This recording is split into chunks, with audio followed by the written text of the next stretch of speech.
দুপুরবেলা লস্যি খেতে দারুণ লাগে, কিন্তু বানাতে ভাল লাগে না। তাই স্যার আজকের বানিয়ে দিল লস্যি। তো লস্যি খাচ্ছি টক দই দিয়ে। Hello everyone, good afternoon. দুপুর থেকে ভিডিওটা শুরু করছি, তাই গুড আফটারনুন বললাম। কেমন আছো তোমরা সবাই? আশা করছি সবাই খুব ভালো আছো, সুস্থ আছো। Welcome back to my channel ইপসনিতার ডেইলি ব্লগ। আমি মাম্পি চলে এলাম নতুন আবার একটা ভিডিও নিয়ে। আমার নতুন ভিডিওতে অনেক স্বাগত, অনেক ভালোবাসা। তো দেখো এখন দুপুর লস্যি খাওয়া হচ্ছে আমাদের। আর ছোট্ট সোনা খাচ্ছে কেমন, দেখো এই দেখো।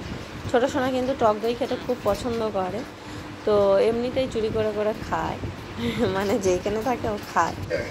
আর ওই জন্য টক দই এনে লস্যি বানানো হয়েছে। আর এখানে আমি এখন রান্না করব। আজকে দুপুরে রান্না হলো, আজ তো শনিবার, তো ওই জন্য পনির দিয়ে ডাল হবে আর হবে আলু বটবটির ভাজা। তো এপাশে রান্না বসানো হয়ে গিয়েছে, মানে ভাতটা হচ্ছে আর ডালটা সিদ্ধ হচ্ছে। আর এপাশে আমরা লস্যি খাচ্ছি। তো যাই হোক, পুরো ভিডিও দেখতে থাকো আর সঙ্গে থাকো।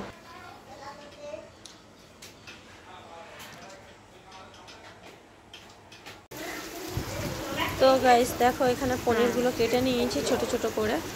এবারে কেটে নিয়ে এখানে ডালটা সিদ্ধ হয়ে এসছে, এরপরে ওটাকে ভেজে আর দিয়ে দেবো ডালে, মানে ডালের ছোপটা দিয়ে দেবো, ঠিক আছে। আর এপাশে ভাজাও বসিয়ে দিয়েছি আর ভাতটা হয়ে গিয়েছে। তো দেখো গাইস, এখন বাজে 9:30, এখনও দোকানে আছি, বাড়ি যাব। আর অনেক কাজ করলাম আজকে, বুঝলে, মানে ভিডিও করার সময়ই পাইনি। ব্লাউজ কাটাচ্ছিলাম আবার একটা। ঠিক আছে, চলো বই খাতা সব গুছিয়ে নিই। সোনারা বিকেলে পড়েছে, এখানে এসে কাজ করলো কিছুটা। আমি অনেক ঘামেরিয়ে গিয়েছি, হ্যাঁ ঘামে ঘাম।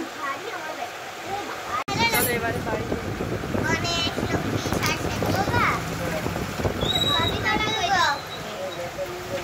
ফোনটা নিয়েছো? তোমার ফোন নাও।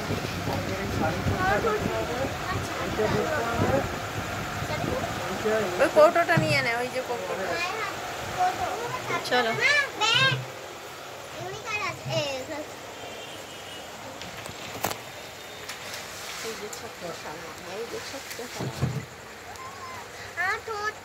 দুদিন দোকানে আসিনি, এত কাজ জমে গিয়েছে কি বলবো, ওই জন্য।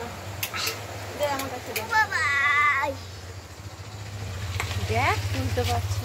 ভাবো তাহলে কত বই আছে। নেবো না, থাক, রেখে দে, দোকানেই থাকুক। চলো শাটার ভালো সরে আসো। তোমার ফোন কই? নিয়ে আসো।